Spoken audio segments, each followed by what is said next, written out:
Gì ạ? Vì bố đẻ của con cũng vào đây nói bảo là tổ chức, nhưng mà thực ra con không đồng ý đâu. Dì cũng quyết định không đồng ý. Vâng. Vì không cho bố tổ chức được thì cũng không thành được. Đang đi học đại học đấy, bây giờ là tiền không có, toàn dì khác lo hết. Còn bố con là toàn cứ bảo lừa lấy tiền của dì, cầm hàng bó tiền, bảo là lấy về cầm thế này lấy về cho con á.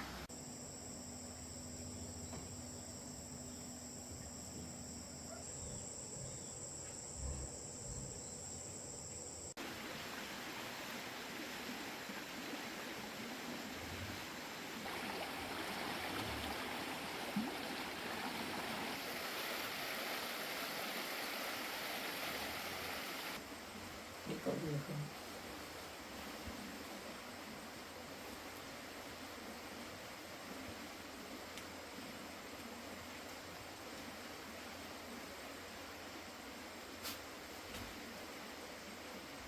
Mặc xong cho em, mang ra đây thử xem nào.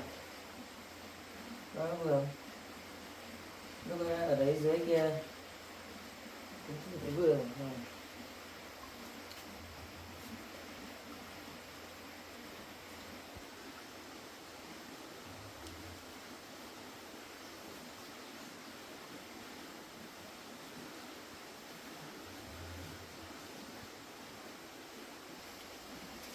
Ừ. Vừa rồi đều 2 cái mà chắc vừa hết rồi. Ở đây em cũng thử rồi nhỉ. Anh cũng vừa, anh cũng lấy 2 cái quần cộc. Đi lấy đi giặt. Đi lấy cái cắt nhé, cắt xong rồi mới giặt. Đi thay để tí anh giặt ra. Thay lấy về sao anh đi giặt luôn.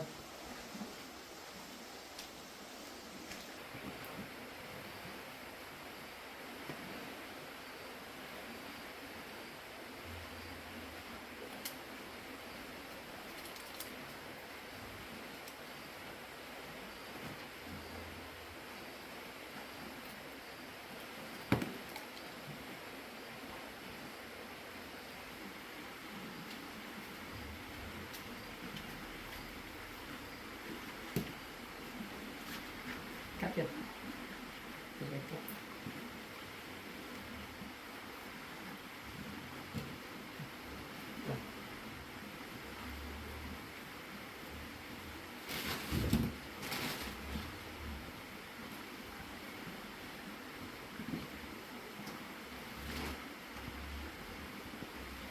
Đi cho anh giặt.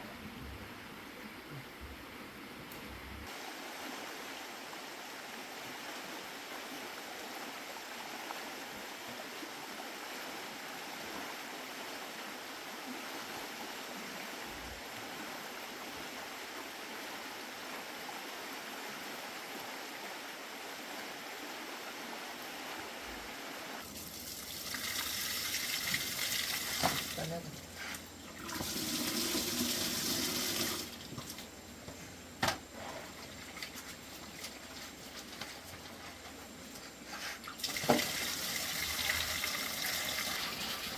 Anh cứ đi về nhà nghỉ ngơi đi. Để có làm không?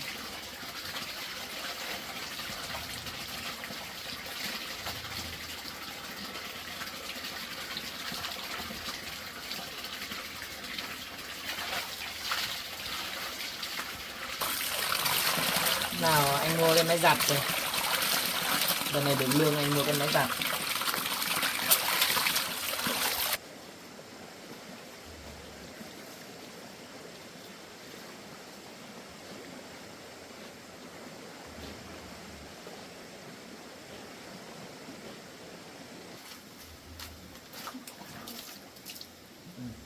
Em đi lấy móc á. Lấy móc.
đợt trước anh đi công tác ở trên đấy, thấy dân tộc họ mặc đẹp ấy, anh mua một bộ cho em đấy.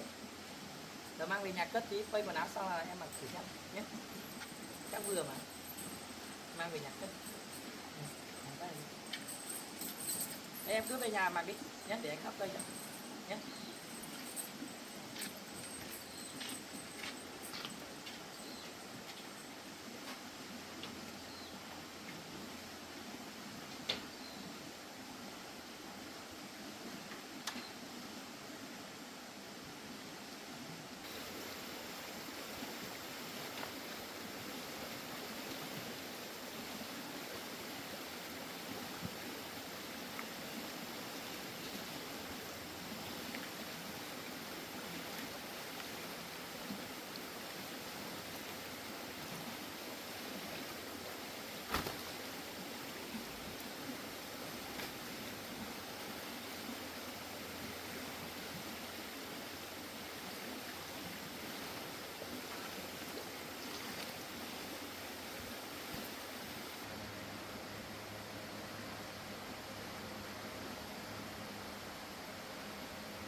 Được chưa? Vừa mà. Vì cái này lúc anh mua cái đứa kia nó mặc thử thì cũng bằng như em. Đẹp không?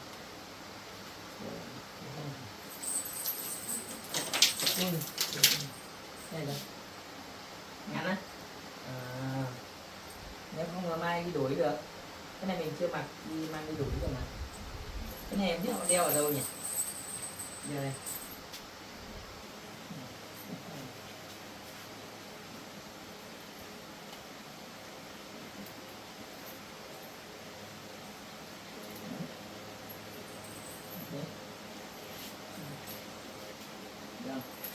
Đấy, đúng rồi đấy. Ngắn này. Ngắn nhưng mà ngắn thì hôm nào anh đi đổi không? Này, đợt này anh đi công tác anh đổi. Vì anh mua ở kia, cô ấy bảo là nếu mà về nếu mà không vừa thì mình không làm bẩn thì mang đi đổi, cô ấy vẫn đổi cho mà. Có mình được cái áo dài hơn tí để đẹp nhỉ.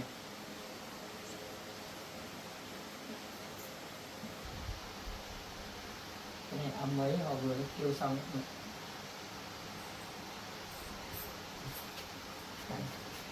Được. Được. Nếu mà ngắn thì tháo kể ra. Váy thì vừa phải không? Mỗi cái áo hả? Ừ. Kể ra thôi là để cái áo của anh đi đổi thôi nhé. Mà anh đi đổi. Đi trong tủ. Cái này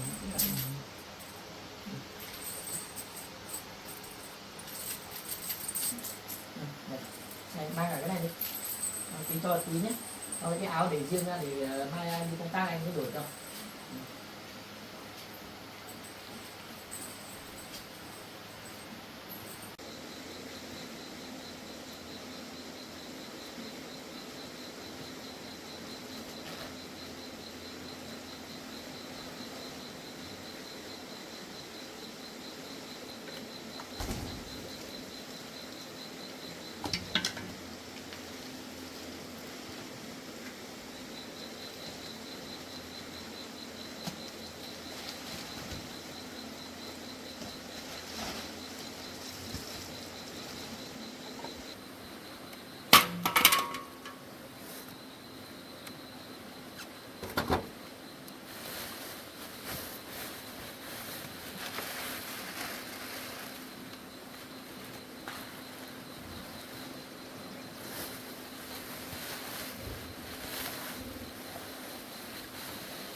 Quốc cho anh.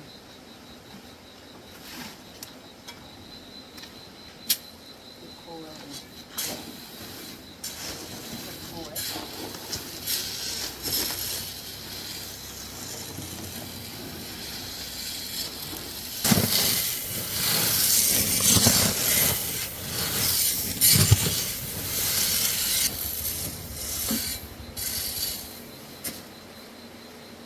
Đều đâu.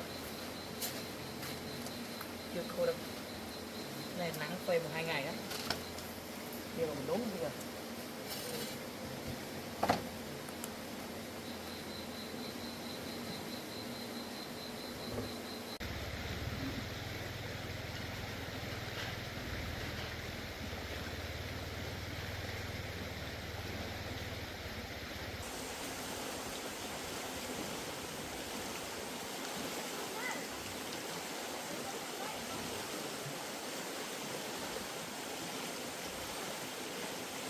Gì vào đem gì? Có cái gì quan trọng lắm không?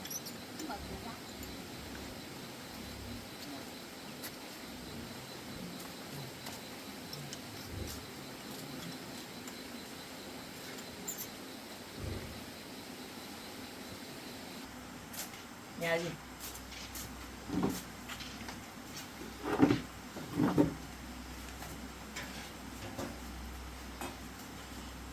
Nó có việc gì không gì?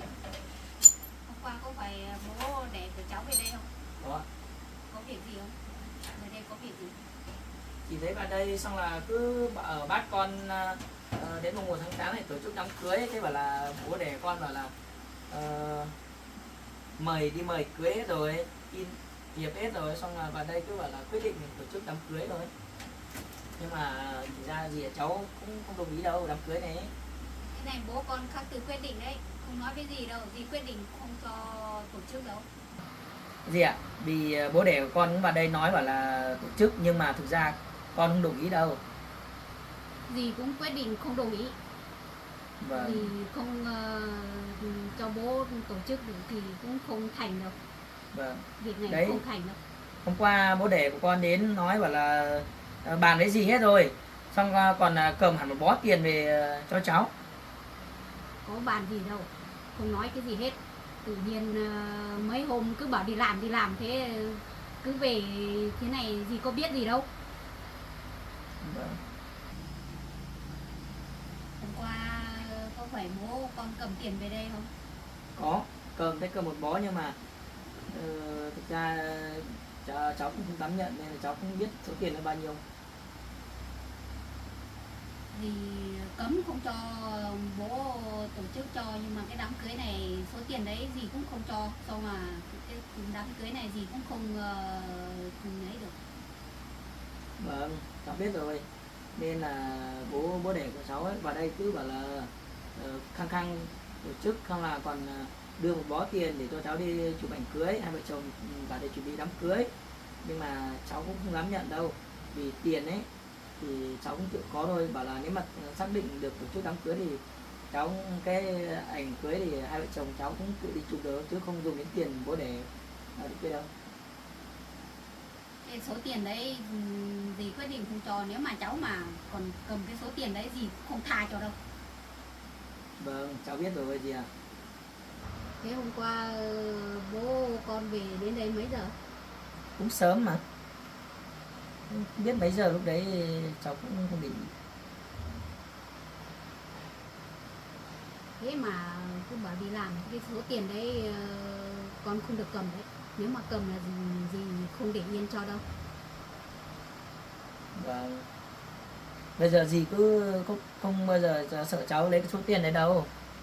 Vì hôm qua bố cầm số tiền đến đây thì cháu không có nhận đâu. Vì bố cứ bảo đưa xong đưa cháu vợ con cũng không dám cầm, xong là con cũng bảo là bố về đi rồi. Còn cái số tiền đi mời cưới mới là số tiền đặt nhà hàng kia dì khắc tự giải quyết. Cháu không phải lo. Nhà dì có 2 đứa con gái đang đi học đại học đấy. Bây giờ là tiền không có. toàn dì khác lo hết, còn bố con là toàn cứ bảo lừa lấy tiền của dì, cầm hàng bó tiền, bảo là lấy về cầm thế này lấy về cho con á. Con có thấy nghìn nào không? Không, thì lúc đấy cháu cũng bảo rồi, cháu không dám nhận rồi. Từ đợt trước đấy, đợt trước bố của con cầm cái số tiền đấy là 5 triệu đưa cho vợ, xong là hôm đấy con về con đấy dì cũng nhìn thấy đấy, số tiền đấy xong dì lại lấy lại ở đây. Có hồ gì nghìn nào đâu, hai đứa con toàn gì khác lo hết. Bây giờ đang đi học đại học đấy, tiền không có nghìn nào. Cứ quan điểm là không gì không để được con gái, khinh thường gì, cho nên là muốn bảo lấy cái số tiền đấy về để lo cho con, cưới vợ về cho con để phụ dưỡng ông lúc già đấy. Đấy hôm qua bố của con đến nói, con bảo rồi về là hủy đám cưới đi, con là con không đồng ý tổ chức đám cưới này đâu. Con bảo quyết nhất quyết. Con vì ngày xưa thì lúc bố đã không không nuôi dưỡng con từ lúc nhỏ, bây giờ bố dưỡng con với mẹ đẻ con đã nuôi dưỡng con từ lúc nhỏ rồi, bây giờ thì sau này trách nhiệm là trách nhiệm bố để bố dưỡng cái tổ chức đám cưới cho con với mẹ đẻ thôi. Còn bây giờ bố đẻ thì bây giờ cũng đi lấy gì rồi, khắc lo bên đấy đi. Nhưng mà bố cũng bảo là khăng khăng cứ bảo nhất quyết, bảo đi mời khách về tổ chức. Nếu mà hôm đấy mà hai vợ chồng con mà không có mặt ở đấy thì ông bảo là ông cũng để yên mà, thế cứ bảo là nói với con như thế. Đấy, nếu mà ông cứ bảo tổ chức là dì cũng không tha đâu, dì cũng tuyệt đối không đồng ý. Dì về đến đây 1-2 lần rồi mà sao không thấy vợ cháu nói chuyện gì? Sợ người hay thế nào? Gì ạ? Vợ của cháu bị câm từ lúc còn nhỏ rồi, bẩm sinh. Nên là lúc trước bố dượng của cháu cũng không cấm không cho cháu yêu vợ cháu, xong là về sau đấy cháu mới quyết định lấy vợ cháu, xong cháu bây giờ mới mua đất ở đây mà. Thế à? Vâng. Thành à? Dạ. Mấy hôm nữa nếu mà bố con còn về ấy, thì thấy bố con về đây tốt nhất là con đóng cửa vào, đừng cho bố vào nữa. Vâng, cái này thì thực ra để bảo đóng cửa thì cũng không thấy nên, vì đấy cũng là dòng máu bố, thì có bố thì mới có con. Thì nói chung là ông đến đây thì cháu cũng không mở cửa là không được. Còn bảo tổ chức đám cưới thì cháu nhất quyết là không đồng ý. Vì bây giờ cũng bố đẻ thật, nhưng mà bây giờ con cũng có bố dượng rồi, lo hết cho con rồi. Bố đẻ con thật nhưng mà ông chỉ lừa con, chỉ tính ông chỉ biết là gì khinh gì không đẻ được con trai, cho nên là muốn lừa con để bảo là cưới tổ chức cho con, xong nào là phụ dưỡng ông lúc về già đấy. Đấy, cái đấy thì cháu cũng nghĩ là chắc chắn là vừa rồi thì cũng bảo là bố đẻ con ấy cũng vào đây nói bảo là gì không để được con trai, xong là ý là ông muốn cưới làm tổ chức đám cưới, xong là đưa hai vợ chồng con về xong là ông còn bảo là cưới xong là về sẽ tổ chức đám cưới xong là sẽ xây nhà. Đừng có nghe bố, dì tính không đẻ được con trai mà hai đứa con gái nào dì lấy rể cũng được, dì chả cần. Hôm nay là dì bực lắm ấy, còn với ông chửi nhau suốt. Vâng, thì cháu không có biết đâu. Hôm qua bố đến đây bố bảo là vừa giục hai vợ chồng con đi chụp ảnh cưới, xong là tổ chức đám cưới, xong là con bảo là không nghỉ, đợt này con nghỉ mấy ngày nữa là đến đi làm rồi. Thế bố bảo là xin nghỉ thêm mấy ngày, xong là làm đám cưới xong mới đi. Ở nhà bố mới chuẩn bị vật liệu xây nhà cho con. Đừng nghe bố lừa đấy, không có cái gì tiền để xây nhà làm nhà cái gì hết. Con đang đi học, ông không hộ được nghìn nào, đừng có nghe. Thế là bố cứ về đến đây nói cứ giục, còn ném hẳn bó tiền vào mặt của cháu đi, xong mà đi chuẩn bị chụp ảnh cưới đi. Thế. Đấy, cần lấy tiền của dì đi, tiền thì để cho hai đứa em đi học. Thế Thành, hôm qua bố con cầm một bó tiền về bảo cho con, nhưng mà con không cầm thì sao bố về chả thấy tiền ở đâu? Cái số tiền đấy hôm về đưa đây, còn bố còn đẩy về, xong là cháu không nhận lấy, xong là cho ông bố cầm về rồi. Đấy cháu không biết đâu. Thế mà ở nhà không thấy đem về nhà đâu, thế cái số tiền đấy đi đâu đi rồi? Thì làm sao mà cháu biết được.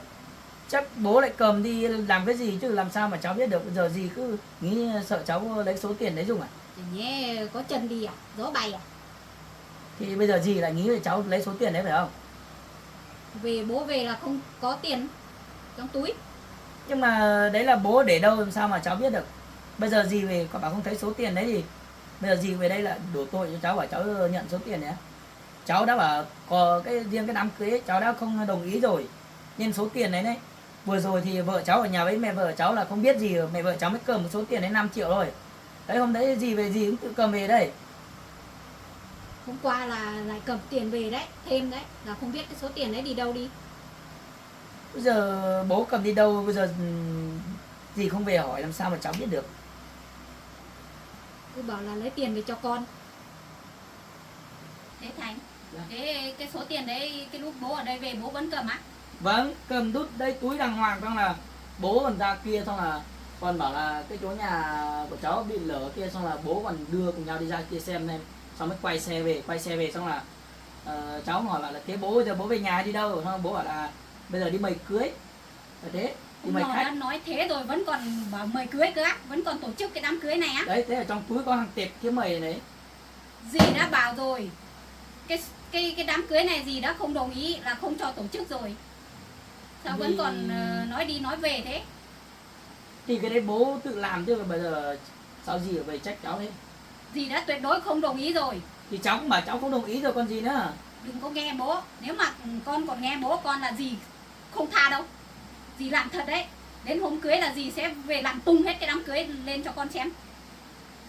Thì cháu cũng đã nói với dì rồi, bảo về đây kể cả về đây bảo là vừa rồi mẹ vợ cháu ở nhà thì cũng không đồng ý rồi. Hôm đấy dì ở đây cả mẹ vợ cháu cũng đã nói rồi còn gì nữa, bảo cháu không đồng ý là không đồng ý. Dì cũng không đồng ý.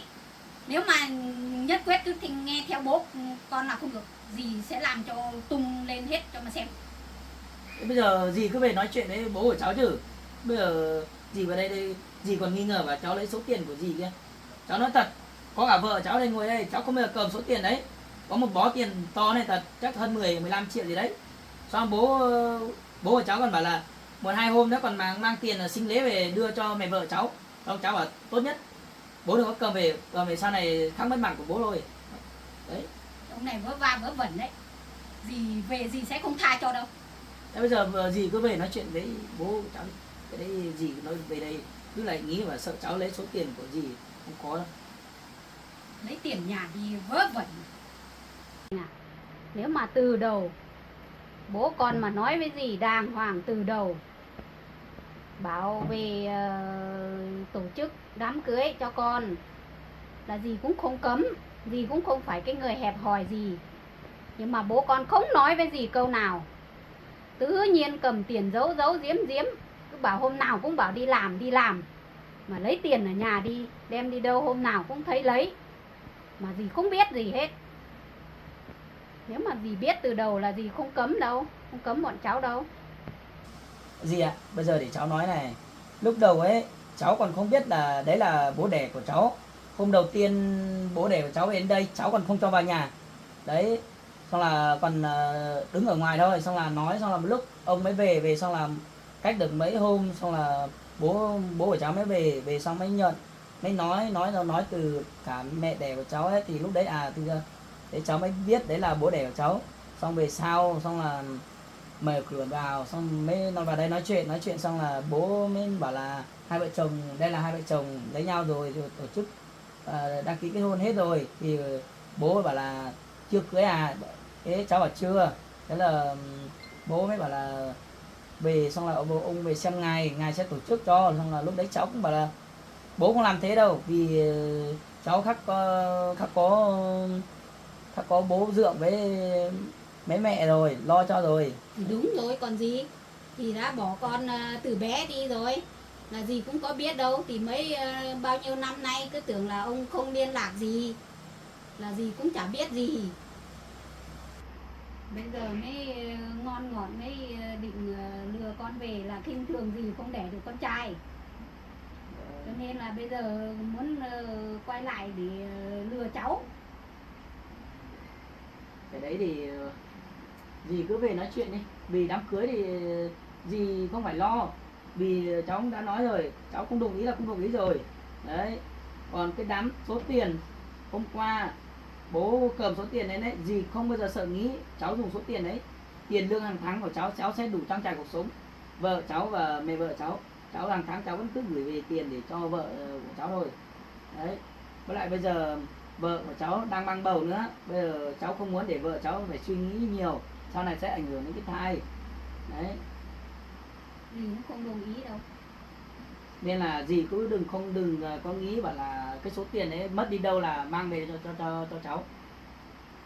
Đấy. Này là do tại bố cháu đấy. Vâng. Thế đấy.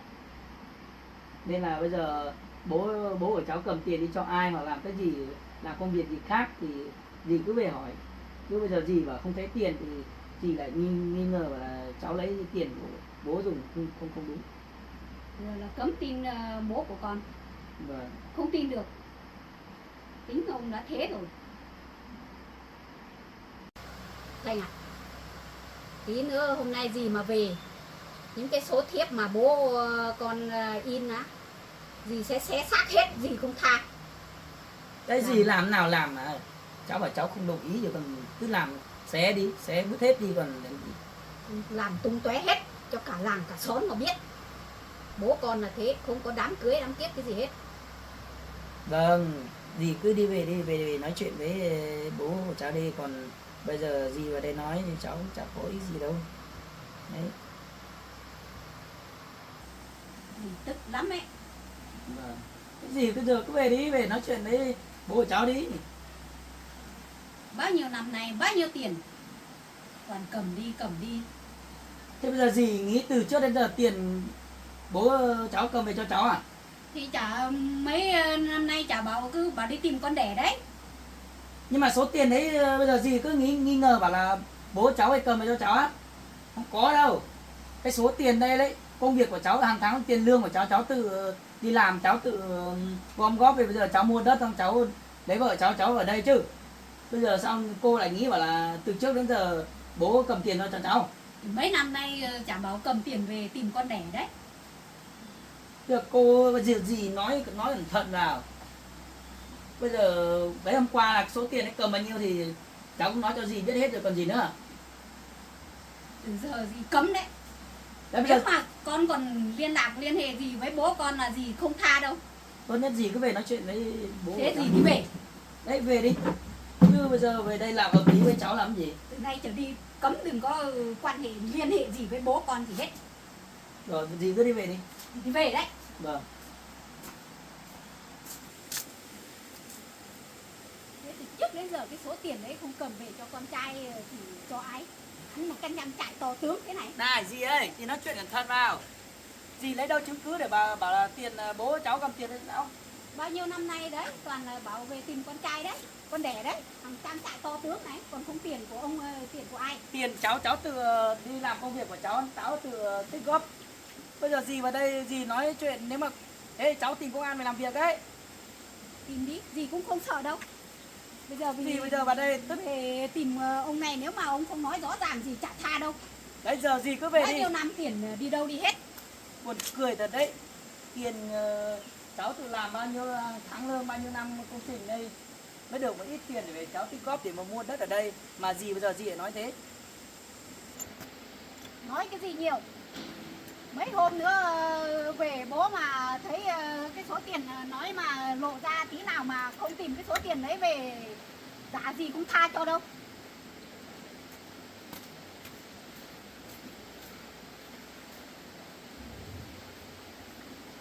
Lý thật đấy, dì này tự dưng về là bảo anh lấy số tiền của bố ngày xưa đến giờ. Anh tự đi làm tiền lương hàng tháng, anh tự tích góp bây giờ mua đất làm trang trại ở đây mà giờ dì nói như thế. Thế mà vào nhà. Anh đã nói rồi, cái đám cưới đấy anh không bao giờ đồng ý đâu. Năm ngoái làm cả năm. Bao nhiêu tiền máy xúc các kiểu ô tô. Mà tiền không thấy, nhìn nào về hỏi không có đồng nào. Cái này tiền không đem về cho con trai thì đem cho ai? Hắn một cái trang trại to tướng này này. Không có tiền của ông cho thì hai vợ chồng này lấy đâu ra tiền mà cắm cái trang trại to tướng thế này. Bảo không được đưa cho con, chả tin đâu.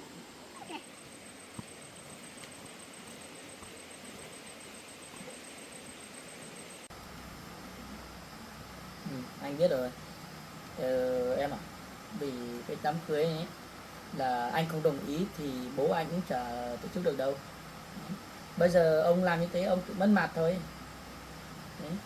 Còn dì bây giờ dì vẫn đây lại nói bảo là cái chỗ nhà cửa mình ở đây, cái trang trại ở đây từ ngày trước bố của anh cầm tiền để cho anh để anh làm. Anh từ trước đến giờ anh chưa nhận được một đồng nào từ tiền của bố để, và đấy là tiền công việc anh đi làm hàng tháng, tiền lương của anh để anh tích góp để anh làm thôi. Mà đằng này thì không biết gì lại nghĩ thế nào, là anh thấy mình làm được nhà cửa thế là bảo là bố cầm tiền để cho anh này.